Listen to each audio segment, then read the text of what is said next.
heart of where innovation, money, and power collide in Silicon Valley and beyond. This is Bloomberg Technology with Caroline Hyde and Ed Ludlow.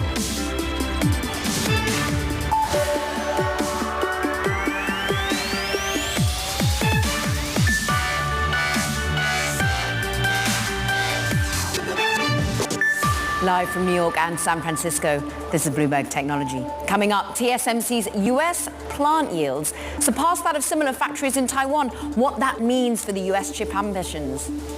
And the Biden administration's planning a concrete strategy on the US military's use of AI in warfare. And Alphabet's autonomous driving unit Waymo raises $5.6 billion in its largest ever funding round. But first, we check back on the public markets. A new record high for the Nasdaq. The broader technology index is up 1.3% on the day. Consumer sentiment looks strong on the day. It injects some risk on across the board. But most notably, we're still seeing the key Magnificent Seven players managing to drive up to a new record high, Ed. What are you watching on the micro?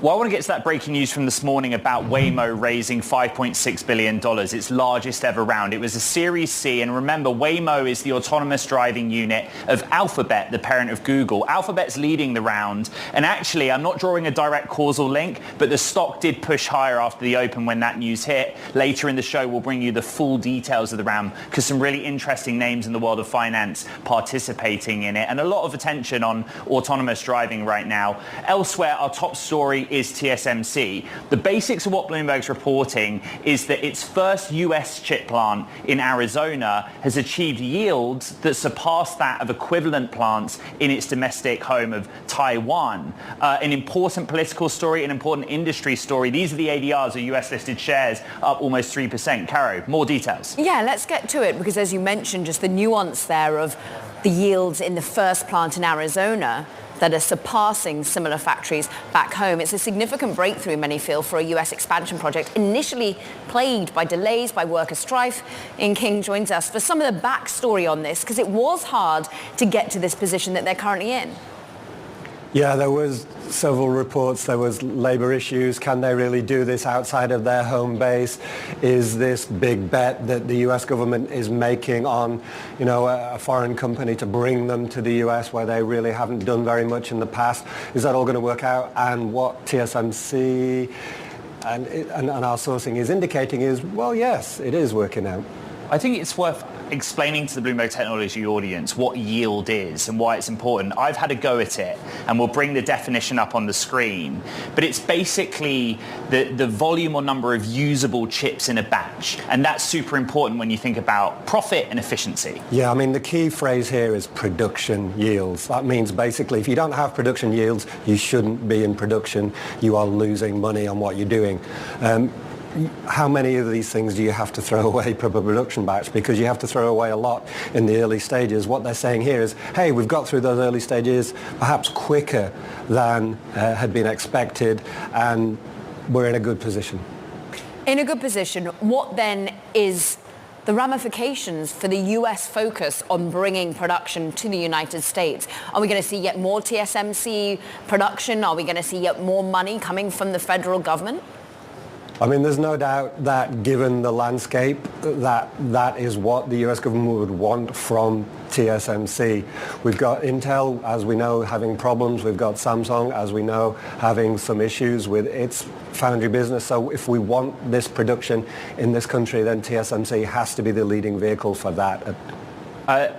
Wouldn't read too much into it. I would say that the timing and manner by which we came to this information is interesting. Could you help me explain why? The US needs a win, right? The Biden administration needs a win, right? There's a lot of negative news flow around what's going on with this initiative. At the same time, if you're TSMC, you've been criticized for what you've done here, for not going as big as possible, for coming in with an older production technique. So perhaps you want to remind the world that actually, no, we are in the lead. We can do this. We know what we're doing. Onshoring is one part. The other part is the export control, which we can talk about a little bit more. Bloomberg's Ian King. Thank you very much. I want to bring in Anya Manuel for more on this exact point, Executive Director of the Aspen Strategy Group and former diplomat. Let's just start with the basics of this whole situation. TSMC, the sort of crown jewel of Taiwan's technology industry, having success early in the US, and the support of the US to do it in the context of China. That's a difficult one. That's right. This is really very good news, and it means that the Biden policy of both having some tough export controls on certain very small critical technologies, but also these subsidies. I think TSMC got $6 billion in subsidies, $5 billion in loans. Other companies are getting similar. That project of pushing our semiconductor industry forward is actually working. We come to you because of your rich experience when it comes to foreign policy, the work that you do with the Aspen Strategy Group, the work that you've done with the US government. Thus far, what do you grade this focus of the United States on onshoring of chip supply from an A to a D? Are they surpassing expectations? It's a good question. I would give it about an A-. So the important thing is to keep our eye on the long-term ball. There are certain key technologies where the U.S. and our friends and allies should stay in the lead. We should be more advanced than the Chinese, who are becoming more and more competitors in that space. We do that in two ways. By slowing them down, that's the export controls, and by speeding ourselves up. My personal view is that we've done pretty close to what we can do to slow the Chinese down. They're great entrepreneurs themselves. We've had some very tough export controls on the most advanced chips and also on the tools that makes the chips. Making those controls even tougher unilaterally on the U.S. side won't slow China down. It just means our companies won't have the revenue that they need to fund the research and development to keep ourselves in the lead. Let's just set the context of this week as well, because there was some hiccups, shall we say, to the US focus on containing semiconductor expertise, limiting it from going into Chinese hands in particular. We hear that TSMC has had to admit that somehow its chips are working its way into Huawei's products, even though Huawei has been cut off in theory since 2020. News today that Alchip Technology said it has no direct or indirect business dealings with Huawei. Of course, many trying to work out how and which client of TSMC's allowed the chips to get into the hand of Huawei. But how effective can these limitations really be, Anya? That's a perfect question. And this example shows exactly how difficult it is. You know, there are lots of well-meaning people in the US government, in European governments, trying to get this right and trying to make the controls narrowly focused and effective. Very, very hard to do. I think they're doing quite a good job. I worry, however, that, for example, you see some folks who might go into a Trump administration, very tough on China hawks saying, well, we're just going to control more. We're going to put more companies on the entity list. And as you're seeing with this TSMC example, even when people are well-meaning, it's just very, very difficult to do things with controls alone. You got to run faster. Which is more powerful then? We've covered the export controls part of this story deeply on this program. But they almost work in parallel. You sort of can't have one without the other if your end goal is to make your own nation more competitive in any given field or domain. That's absolutely right. I'm firmly on the side of running faster is better. We have an amazing innovation engine. I live out here in California. You all report on it all the time. We're doing great. So we need to make sure that engine keeps running and keeps running fast. One of the things that's underappreciated, everyone always talks about the CHIPS Act, the subsidies to semiconductor fabs. What they don't talk about so much is that there was supposed to be $170 billion for going into basic science R&D funding. This is really important. This creates all of the technologies of the future, Siri, GPS. And so those are the things we should be doubling down on. Anya, at the same time, China is taking its own action. How closely do you follow and assess their response to the TSMC situation? China is great. They're doing a lot of innovating. Their companies are excellent. If you look at, for example, what they're doing on artificial intelligence, their large language models, they're the biggest models in AI. are, depending who you ask, 3, 6, 9 months behind because of our chips controls. But on certain other parts of artificial intelligence, computer vision, surveillance, drones, they're really first rate. So the Chinese are going to keep running fast. And I would just say one thing. This policy needs to be nuanced. It's not like we are competing with China on absolutely every technology. There's certain areas where we should still collaborate on healthcare tech, on other things. It's just those things that touch national security that are really sensitive, that can be dual use, where we need to be more careful. Push us forward then.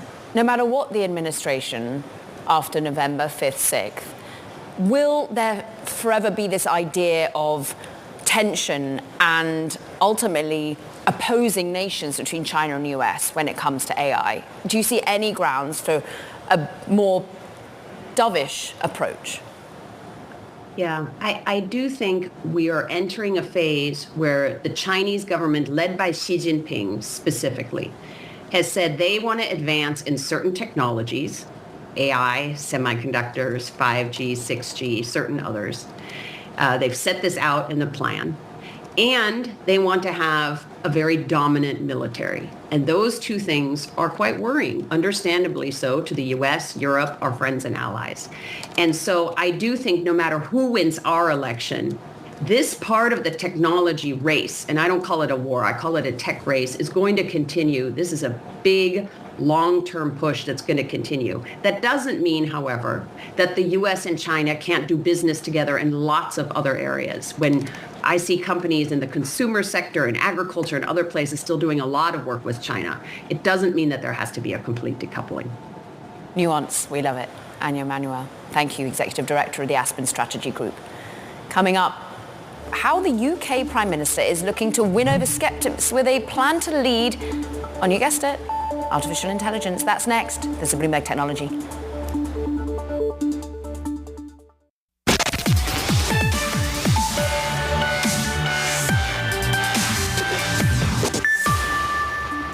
After some early confusion around the UK Labour Party's commitment to AI, Prime Minister Keir Starmer is now positioning himself as a champion for AI at his party's inaugural investment summit last week. He even appeared alongside former Google CEO Eric Schmidt and called AI an opportunity rather than something to be scared of. Let's bring in Bloomberg's Mark Bergen, who's out in London for us. And let's ask the simple question. What is the UK's AI plan?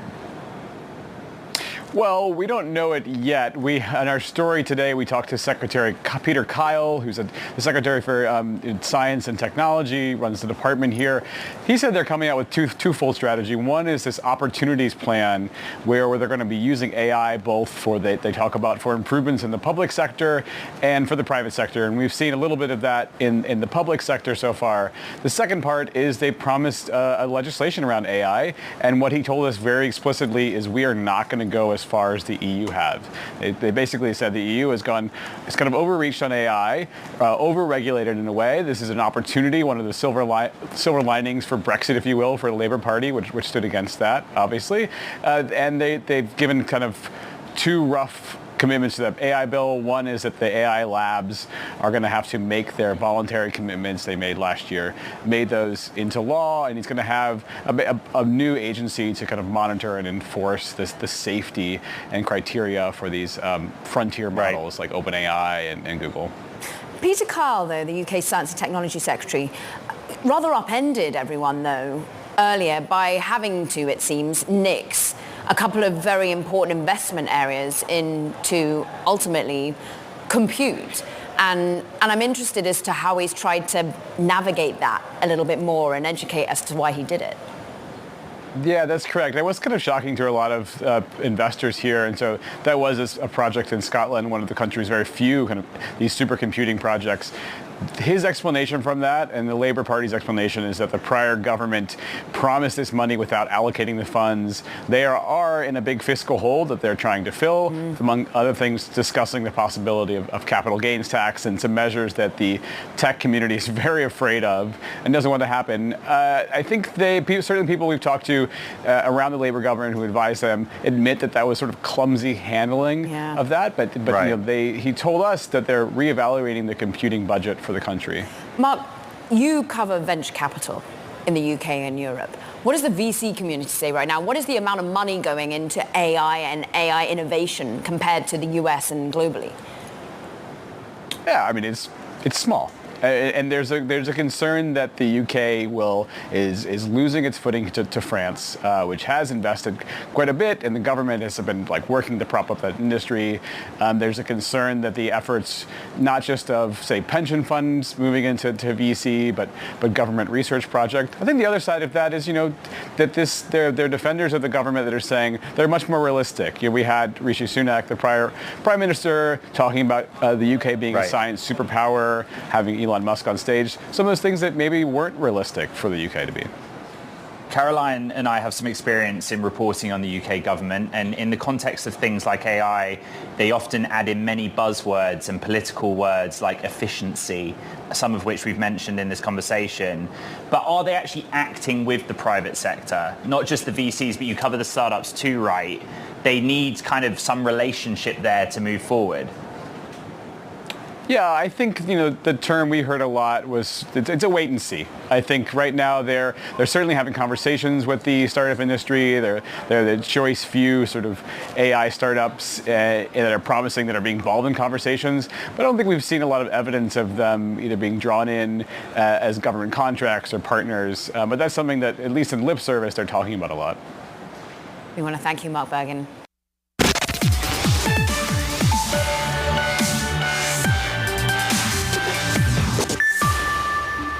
It's time for Talking Tech, and first up, 4 astronauts have made touchdown back on Earth. SpaceX's Crew 8 capsule landed earlier this morning after undocking from the International Space Station. On Wednesday, the crew arrived at the ISS on March 5th, but could not return due to delays and issues with Boeing Starliner. 2 Boeing Starliner test pilots are still stuck in space with the return set for February. Plus, Elon Musk is said to have had secret conversations with Russian President Vladimir Putin. That's according to the Wall Street Journal, who say the two have been chatting regularly since 2022 on a wide-ranging number of topics, including business and geopolitical issues. And Tesla is drawing up an eclectic menu as it prepares to open a 50s diner-themed charging station in the heart of LA, where EV drivers will be able to grab a bite or catch a movie while topping off their battery. A sign the industry is moving away from the utilitarian gas station model. It's something I thought I'd never read, Caro. I have to say, it looks quite cool. Meanwhile, let's talk about the Biden administration, saying that the US must accelerate its adoption of AI for military and intelligence use. In a new national security memorandum, the White House outlined efforts to maintain an edge over rivals and increase safety. Courtney Rosen of Bloomberg Government joins us now. And you've really been focusing on why the US government is suddenly ramping up this narrative. What's behind it, Courtney? Well, the primary part of all of this is that U.S. adversaries are already deploying AI in their militaries and their intelligence uses. And that's what President Biden's national security advisor said yesterday. He said that these things are advancing without American values. And so the U.S. has to keep up in order to keep up with the adversaries. Courtney, I want to get into kind of the specifics of what a strategy might look like, but I think to be fair to our audience on Bloomberg Technology around the world, we're all kind of conscious that we have a US presidential election in less than 2 weeks. Therefore, the existing administration has a time limit on what it can or can't do while in office. Just kind of take that and explain that bit to us, please. This memo that President Biden's team published yesterday lays out a whole bunch of to-do lists for military officials, intelligence officials. The president's not going to be in power long enough to see a lot of that through. So we need to be thinking about what the next president would do on these issues. Now, the Republican platform says that President Trump would repeal a lot of the Biden administration's consumer policies on AI. It doesn't really have a take on military and intelligence uses. So that's one particular vision forward. And then you've got Vice President Kamala Harris, who has really been the face of AI for this administration on the international stage and had a hand in developing a lot of these policies. So 2 very different visions, but regardless, it's not going to be President Biden who's executing on these things. Courtney, on this program, we talk to companies all the time like Palantir and Anduril, private sector, publicly traded companies or startups that tell us they're working more and more with the government. What about from the government side? Is this strategy they plan based on working with the private sector? Yes. Jake Sullivan, who's President Biden's national security advisor yesterday, made a speech about this artificial intelligence and national security strategy. And he devoted a lot of time to talking about how AI innovation is largely happening in the private sector and not in government. There was a lot of talk about how the U.S. government's going to have to work with tech companies to make that happen in a way that maybe they hadn't in different eras of technology. Now, I was sitting in a room here in Washington a couple months ago during NATO when Oracle Safra Katz said something very similar, that the tech is existing in the companies, the government is behind, and the two have to get along to make this work. What's interesting is the ethics around it and any limitations coming from the United Nations. There is this tension around autonomous weapons and AI and ultimately their use in the battlefield. How is that something that perhaps Jake Sullivan is speaking to or trying to navigate? They put together what they call, or what I would call, a risk-based approach, right? The riskiest uses of AI in military and intelligence settings, for example, using it to make decisions about weapons targeting, like what you were talking about, that should require the most safeguards and the most thinking about ethics. Tasks that are smaller don't necessarily need those kind of guardrails, according to the Biden administration. So they're really thinking about this as tiers of risks, which matches up what they've done with consumer AI as well. And is it going to be the companies that we've just referenced, the ones that are already leading the way? Are they looking to spark even smaller companies to be integrated within government? Right now, the strategy, President Biden directed his procurement teams at the Department of Defense to work on expanding the database, I'll call them, of vendors for this technology. And so they're definitely trying to, yes, of course, work with the big guys like what you've talked about, but also to engage with the startup community and to make sure that they have access to this opportunity to help the U.S. government and help the military just as much as the bigger players would. Bloomberg government reporter Courtney Rosen, great to have you. Thank you very much.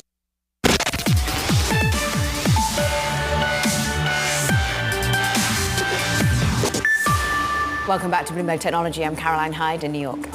And I'm Ed Ludlow in San Francisco. Quick check on these markets. We're just tentatively near that record high that we saw on an intraday basis. If we manage to hold on to some of these gains, maybe we will crack that new record for the NASDAQ. We're currently up 0.8% over the course of the week. Look, another volatile one. We're still trying to digest what the Federal Reserve is really going to do in terms of rates, what that means for some of the main big winners in technology. But what drags the NASDAQ to a new record high today are the same names that have led the 24% rally over the course of the year. Of course, it's going to be the likes of Nvidia on top. It's also going to be Tesla finally seemingly breaking back into some of the Magnificent Seven on the week at least.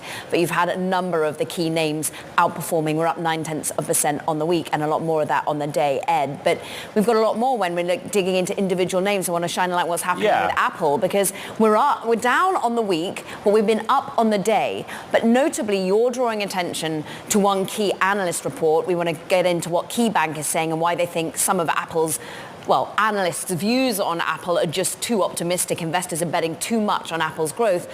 But there's a lot going on for Apple right now. Yeah, particularly with a lens on China. And also next week, Apple plans a series of events which are expected to include the rollout of new Mac models with the new M4 chip.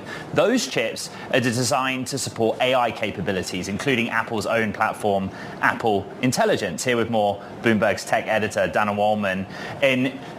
Always interesting how they communicate this. Interesting that Apple has earnings Thursday and then a series of events running up to it. But Mark Gurman, our chief correspondent, has done a lot of reporting about these Macs and the processors going into them. Yes, absolutely. It looks like Apple is looking to create a mega news cycle for itself next week around its Mac lineup ahead of the key holiday shopping season. And it does seem that the M4 chip is coming to a series of Mac products that would include the iMac, the MacBook Pro, and the Mac Mini. The Mac Mini being often a forgotten child in Apple's lineup, but Mark has reported that the Mac Mini specifically is due for a pretty drastic design refresh coming up, one that would see the device getting much, much smaller than it already is. Let's set this into the context of what's needed from Apple later in the next week, because at the moment there is anticipation that Apple is going to be fueled by artificial intelligence interweaving itself into all of its products, and it's going to manage to outperform. This stock has already done pretty well, and KeyBank Capital Markets analysts just saying we're baking in too much right now. Yes, what their point is that, and this really I don't think is a disparagement of Apple really, their point is just that the underlying expectation is not realistic, that it's assuming that Apple will grow across all of its product lines at once across all regions. And statistically, that is not impossible exactly. It has happened before. We're talking about an event that happens once every few years, if not once a decade, roughly. I want to go back to what Kara alluded to earlier, which is one sell-side firm, KeyBank, has basically cut Apple to sell. But what they're talking about is something really interesting happening in China. In China, you have iPhone 16 sales. The data is confusing, frankly, about whether it's doing well or not. But Apple Intelligence isn't available in China. And yet, the evidence tells us the consumer might be buying the handset because they believe in the future it will. What do we know about what on earth is going on? I would agree with you. The sales data so far has been inconsistent at best. Initially, it seemed that Apple really had to cut prices, or retailers had to cut prices in China to boost sales this spring. And yet, as you said, the early numbers for the iPhone 16 in China have been encouraging, and that's despite the fact that sales of other otherwise luxury goods in China have been soft in the same period. So those are good early indicators. I don't think the results next week should shed much light on iPhone 16 sales specifically. It's just too soon to know. But I do think there will be a lot of scrutiny on China sales specifically next week when the company's earnings come out. We're expecting a 5% increase in revenue, up some 5% to $94 billion for Apple on Halloween is when the numbers come out, 31st. Anna Wollman, we thank you so much. Now, here with more, Thomas Martin, Senior Portfolio Manager at Globalt Investments. Let's just talk a little bit about Apple and as it sits in the context of the Magnificent Seven. Just as we look towards next week and we start to get this bumper crop of earnings, you feeling optimistic? We are feeling optimistic. I mean, these are companies that are growing their earnings and their revenues, and they have had a little bit of a, I guess not slowdown, but they haven't been as strong as they were in the first half of the year. And the fundamentals underlying them in terms of driving their revenues and their earnings are still pretty strong. So we're hopeful that we can get some good reports out of them. So that is very interesting, Thomas. I will, if you allow me to, do a bit of scene setting. I think we agree that the Mag 7 were the big driver of the S&P 500 in the first half of this year. But that's kind of changed since July, right? When that index, if you call it an index, peaked. And if you take the basket of the Mag 7 or the 5 that will report next, I think the earnings growth expectation's about 19%, sub 20%, way beyond the S&P 500. But it's also the slowest rate of EPS growth for like 6 quarters. So how optimistic are you? Give us a sort of relative frame of reference. Well, I think that's a good point. And I think that applies also to the market in general, is that we did have a big run up to a new high, and we're back above that high. Again, I mean, we're off it a little bit now from the all-time high, but here we are, and the seasonality of the market has really been brought forward in every case. And so we were supposed to maybe have some weakness here in September and October. October's almost over, and we really haven't seen that. And we're supposed to have a rally into the end of the year from that weakened point, and we may not get that. It may they have been kind of pulled through. And so one reason to not be as optimistic is, regardless of what the results are, is that the market says, we need to take a little breather here for these companies that are up so strongly. I mean, 27% on the Russell 1000 growth and the MGK, the large cap mega growth. Thomas, which corners of the very large world of technology do you like the most? Well, we still do like the semiconductor companies that are part of the AI movement. And so even though NVIDIA is back up to its old high, the outlook for what they have and the demand for their product and just the underlying driver of the need for this large language models, et cetera, and the AI is still in the early innings of it. So those are companies that, even though, along with the other companies in the index are at highs, still have the fundamentals to support it. And we also like those industrials that would fit that method too. What's interesting with NVIDIA is we have to wait all the way till the 21st of November for their numbers, but we're going to get a lot of signals coming from the so-called hyperscalers, where it's Alphabet, Amazon, the spending coming from Meta, how much is still going to be ultimately plowed in to NVIDIA's chips. Do you think that this quarter will still show that level of commitment and investment that we've been used to in the previous quarters?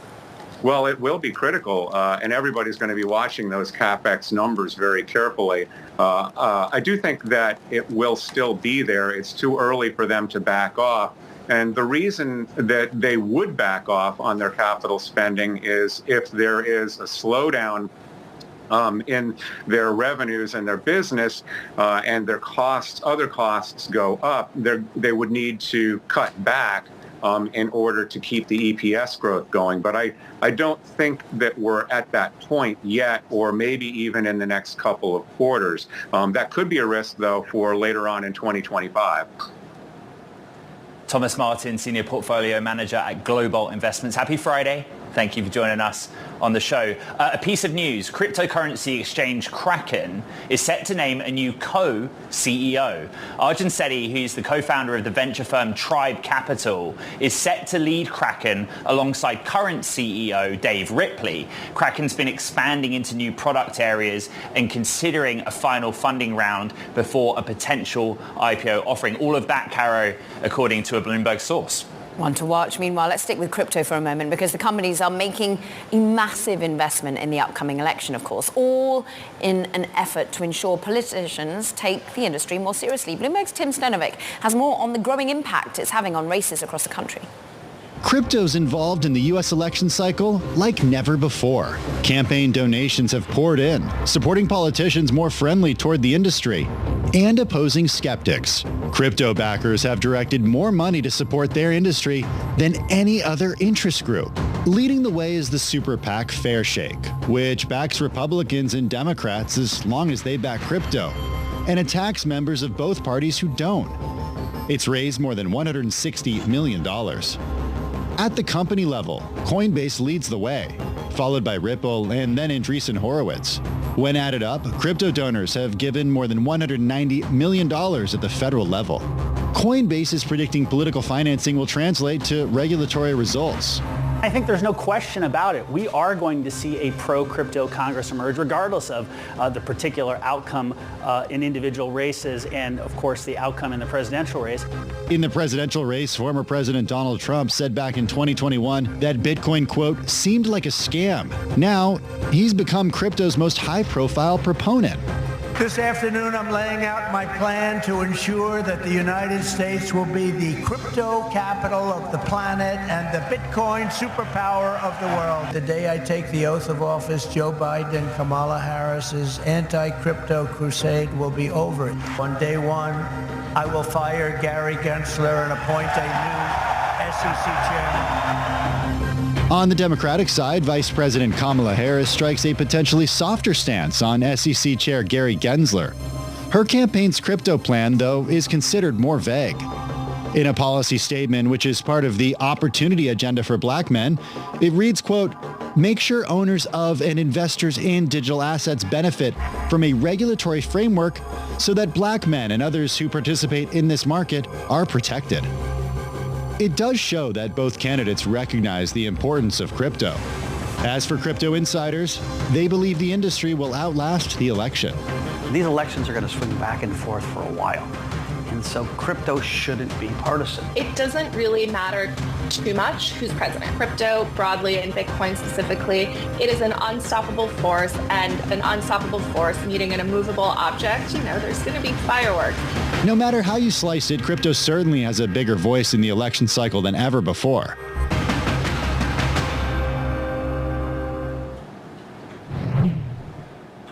Okay, coming up, Activate Consulting is out with its 2025 Tech and Media Outlook report. The company's CEO, Michael Wolff, is joining us next. Stay with us. We'll be right back. This is Bloomberg Technology.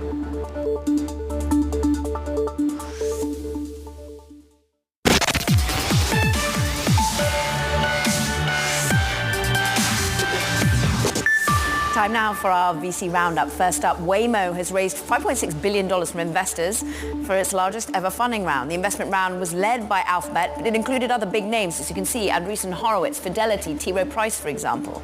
Plus, China's WeRide has raised over $440 million from its twice-delayed IPO. According to a filing, the self-driving automotive company priced at the bottom of what was a range of $15.5 to $18.5 range. But it was upsized and had a concurrent private placement. And Agility Robotics is raising $150 million from investors, that's all according to sources. The deal is being led by investment firm DCVC and would value the maker of the humanoid robots that you see at about $1 billion. The company declined to comment on the deal or its valuation, Ed. So much going on in that world. Another one we're looking at. Over the next 4 years, the tech, internet, and media sectors are expected to add more than $1.1 trillion of global growth. That's according to Activate Consulting's 2025 Technology and Media Outlook. Delighted to say that the company's CEO, Michael Wolff, is with us now. And, reading the report, it's not just the density of it or the global nature of it, but actually the near-term jump that you see. It's the 2025 outlook. But by the time you get to 2028, these are big numbers. What are the sort of top-line conclusions you've drawn? A couple of things. First of all, we're talking about roughly $400 billion in incremental revenue to the consumer technology and media businesses, and another $700 billion additional revenue dollars for B2B. What you see is B2B is going to grow much faster, 3 percentage points faster than the consumer side of the business. And as we look at this, we're very optimistic because there's still going to be a lot more money coming into these businesses. Can you spell out a little bit, Michael, of the underlying data you use to get to these numbers? How have you factored in this level of growth? Well, we spend an entire year doing a tremendous amount of both consumer and B2B research. We take apart all of the plans for the major companies. We look and see the underlying things that are driving growth. And as a result, our forecasts reflect really a mosaic of everything that we see going on and where we believe that's going to translate into revenue growth. The reason that Caroline's question is so good and so important is that within the reports, you attribute quite a lot of what's going to happen to generative AI. And on this program, whether it's an investor or a company executive or us as journalists, I still think we're finding it really hard to see the money coming out the other side of all of the investment into the infrastructure behind AI. Take us there, Michael. Generative AI leading to sales growth. Yeah, we're not looking at it that way. We're not looking at, there are specific forecasts for the use of generative AI, but most of what we focused on the consumer side is increases in consumer time with technology and media. And in the case of enterprise, it is not money that those companies are going to get from generative AI. It's actually the amount of money that they're going to get from both pricing for additional penetration of their consumer of their B2B applications. We're not specifically forecasting some number for what generative AI is going to be growing. We get that. Do you think, though, that there is hype around how much return on AI there will be? What's interesting, I was speaking with the IBM CEO earlier this week, and his key point was, at the moment it's still really costly. Yes, eventually we're going to get there, and CEOs want to be bringing in generative AI to their companies, but it's not easy enough for enterprise right now, and it's really too expensive. Is that something that you're feeling and hearing? Yeah, I think we're really, this is an amazing hype cycle. And there's going to be a lot of specific applications. It's unlikely that any of those applications, though, are really going to provide huge amounts of additional revenue to these companies. In many cases, it's going to be increased functionality. It's going to be better tools, but we're not stepping back and saying, let's predict what's happening in the market based on generative AI. We keep looking at this from the perspective of what's going to happen in terms of specific sales of what's existing out there rather than betting what could be coming. We're short on time, but one other nascent area you're looking at is AR. I was fortunate to spend some time with Orion, Meta's concept. Tell us about your forecast there. I find it fascinating. Well, we're forecasting 54 million headset shipments by 2028, and it's really underwhelming. It's equivalent to 4% of smartphone sales. We believe that they're going to be a great deal more because we are counting on much more sophisticated headsets. The other thing is, it is a place where the AI is already here. And so the AI is ahead of the device versus the other way around. It really is a fascinating read. We thank you for bringing it. What is a year-long set of number crunching and data forecasting at Activate Consulting. We appreciate it, CEO Michael Wolff.